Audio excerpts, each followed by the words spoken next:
Ito na ang latest ng Mix Topics, mainit na showbiz ganap. Ito na mga kamix ang mainit-init na scoop ngayon. Andrea Brillantes na ines habang pinapanood ang performance ng Katniel sa stage. Catherine Bernardo, tinalbugan si Andrea Brillantes sa performance. Catherine Bernardo dinedma si Andrea Brillantes huyu kasakin Andrea. Andrea hindi rin umubra ang paghabol kay Catherine para ibeso ito. Sa katatapos lang na ABS-CBN Christmas Special, nag-cruise ang mga landas ng dating magkasintahang si Daniel Padilla at Catherine Bernardo after breakup. Ito ang kauna-unahang pagkikita ng dalawa at kauna-unahang makikita sila ng kani-kanilang fans sa publiko, hindi bilang magkasintahan kundi bilang magkatrabaho na lamang. Nag-cruise din ang landas ni Catherine Bernardo at Andrea Brillantes sa nasabing okasyon. Sa event na ito, gumana ang mga mapanuring mga mata ng mga fans. Hindi nakaiwas ang Katniel sa reactions ng mga fans sa mga naging gestures nila sa isa't isa. Kahit na ano pa ang gawin kasi ni Daniel na paglapit at pag-alalay kay Catherine, ay sobrang naiilang na si Catherine at ayaw nang magpahawak kay Daniel.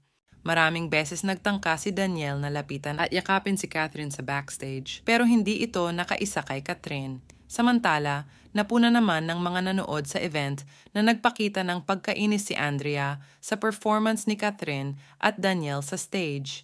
Tinangka din ni Andrea na lapitan umano si Catherine para mag-hello at kausapin. Hindi daw pinansin ni Catherine si Andrea. Sinubukan din daw ni Andrea na ibeso si ate Catherine niya, pero tumalikod at hindi pinansin si Andrea. Sabi naman ni Catherine na hindi daw niya napansin ito. Makikitang pinipilit naman ni Daniel na lumapit o idikit ang mga kamay niya kay Catherine, pero umiiwas naman si Catherine, siguro ay iniisip niyang andun si Andrea. Mayroon din daw love language si Andrea at Daniel na sila at mga kaibigan lang daw nila ang nakakaalam. Sa performance naman ni Catherine sa dance floor, ay napakagaling at nabigyan niya ng hustisya ito. Nagulat daw ang marami na napakagaling pala nitong si Catherine sumayaw. Nagagawa na daw niya ang mga hindi niya nagagawa noong sila pa ni Daniel. Dahil ngayon ay bukas na siya sa maraming bagay lalo na kung makakatulong ito sa pagkatao niya at talento niya bilang isang artist.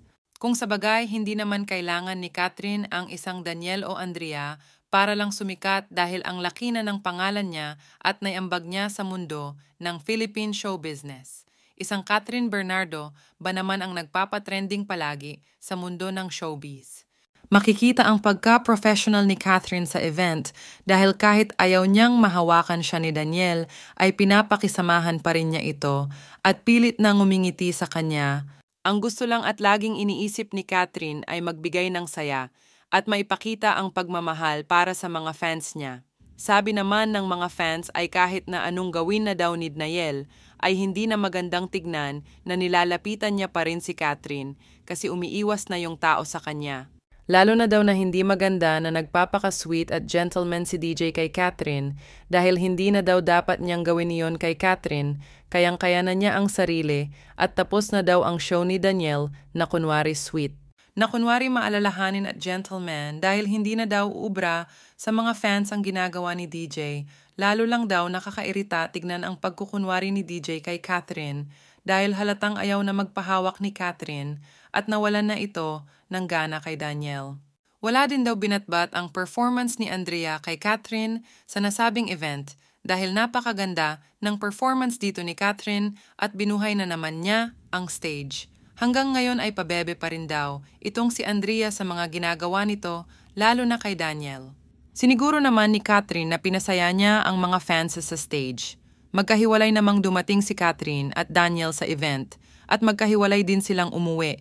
Pero makikita na palingon-lingon itong si Daniel kay Catherine at malikot ang mga mata at hindi mapigilang mapatingin sa dating nobya. Sinasabing hinabol pa daw niya ito para makausap si Catherine.